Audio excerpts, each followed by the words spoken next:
My name is Kate Davies and I'm an interpreter on staff at the European Commission. I work in the English booth and I work from Spanish, French and Portuguese to English and English to Spanish. Now today I'd like to talk to you about something that's really very challenging, and this is called simultaneous interpretation with text. Now for those of you who are actually studying interpretation, I'm sure you have heard about this already. But for those of you who are not very familiar with these terms, let me explain what it is. Interpretation, as you know, is translating, as it were, giving a message that is delivered in one language and delivering it in another language, reformulating. You listen, you analyze, you think about it very carefully, and then you deliver the message in your target language, as it's called. And all of this happens very quickly. This means, therefore, that your brain is working super fast. It's in supercharged mode, cognitive load, all sorts of processes going on, all sorts of things, and you can get quite stressed. Well, simultaneous with text makes it even worse. This is considered to be the most advanced form of simultaneous, because it is the highest level of multitasking in doing simultaneous interpretation. Now, simultaneous with text means exactly that you are listening to a speaker, but the speaker is reading a text. And if you're lucky, you have a copy of the text too. Now, some people say, lucky to have the text? No, the text is a distraction. I say, no, it's a good thing to have the text, because the text can help you to work even better, despite the stress. Despite all the different sorts of inputs and multitasking going on. But let me just stop for a moment and dwell on the advantages and the disadvantages of having the text, because, as I said, some people think that the text is a distraction. And why so? Well, normally when you're doing simultaneous interpretation, you're listening to a speaker, you're processing, and you're speaking.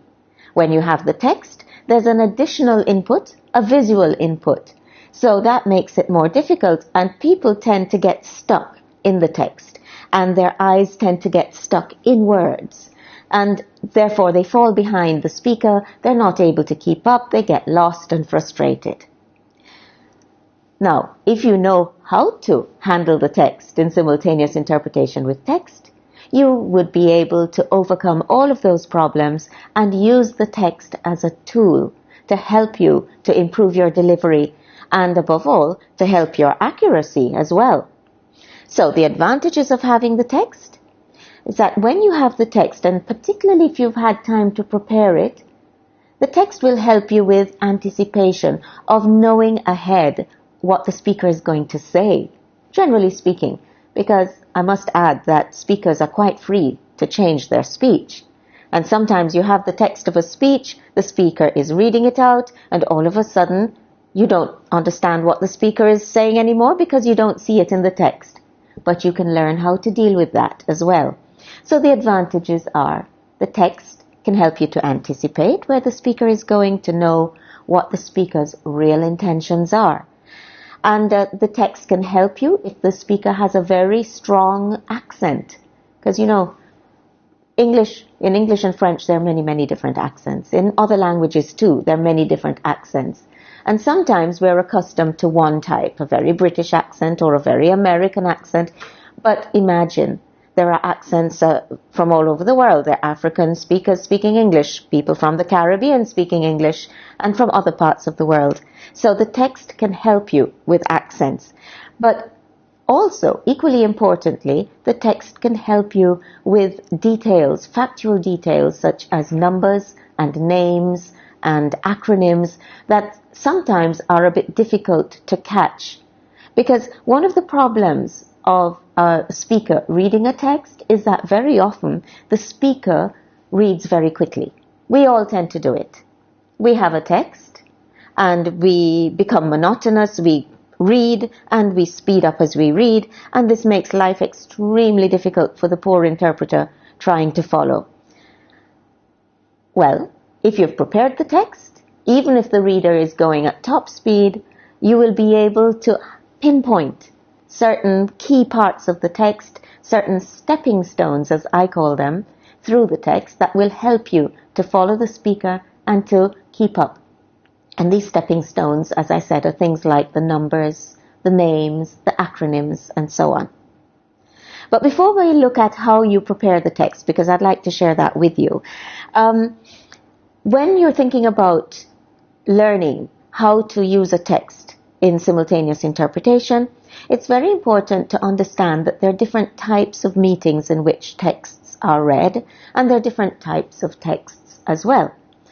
For instance, there are very formal, high-level meetings in which very formal speeches are delivered. Think, for instance, of the Nobel Peace Prize ceremony or a summit here in the European Union. But then you also have other types of meetings, such as technical meetings, medical congresses, scientific meetings, in which researchers are presenting their years of research in a study, and they come with a text which they read very quickly, and it's dense and technical. So if you have a text and if you've been able to prepare it, then it will help you to deal with that kind of speech as well. There are many other types of meetings in which texts are used, opening ceremonies, closing ceremonies, and so on. Speeches such as lectures in university, sometimes in multilingual classroom settings, interpreters have to work from lectures.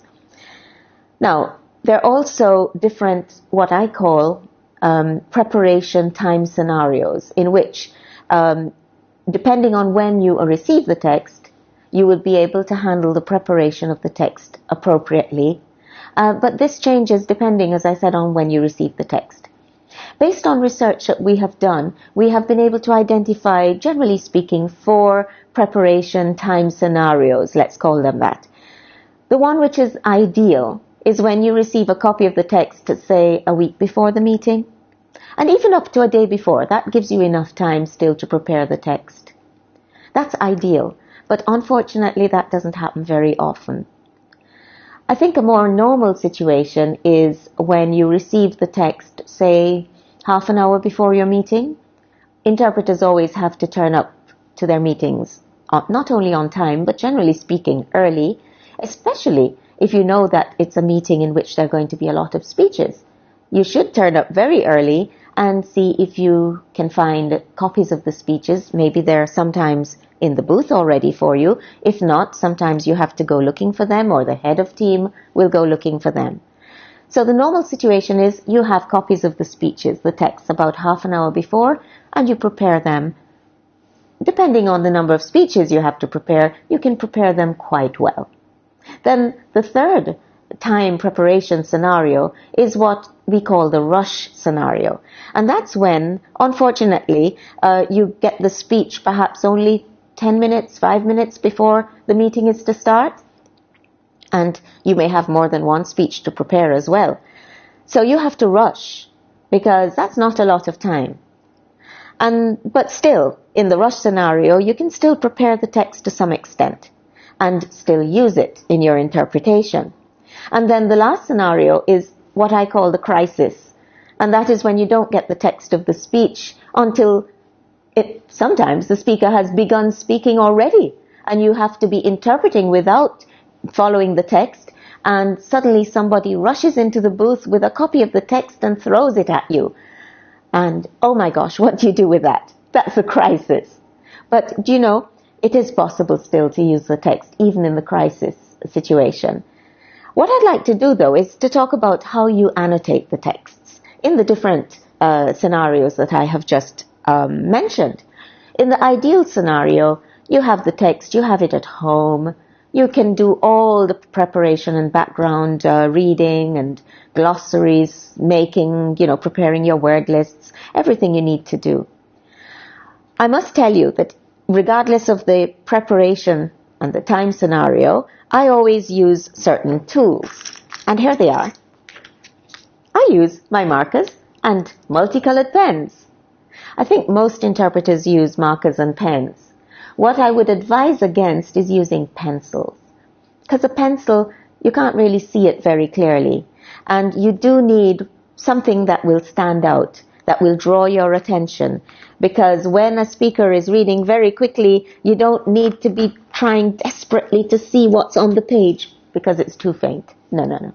Okay, so let's see. I use a marker, I use a blue, black, red and green pen for different things. Mind you, in annotating the text, I don't want it to look like a Christmas tree either. So I use them sparingly. But what do I highlight in the text? Annotation means highlighting.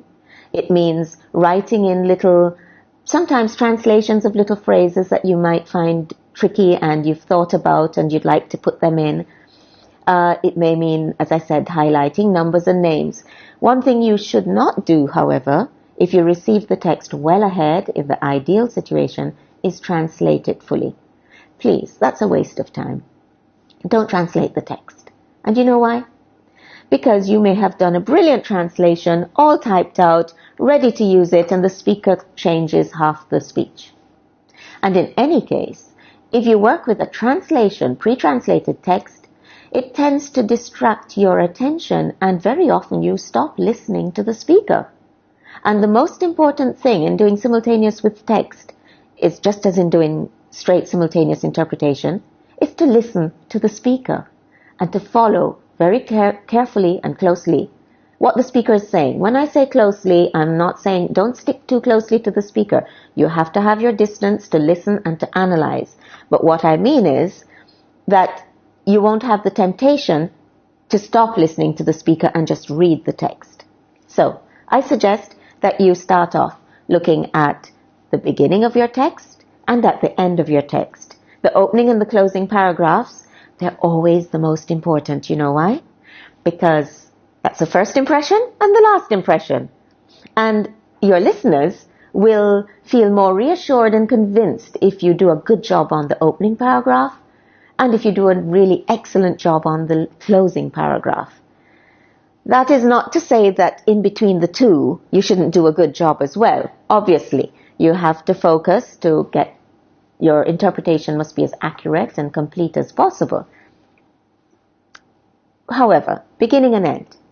Then, I suggest you, depending on the time you have, you skim through or read the document. If you have lots of time, read the text.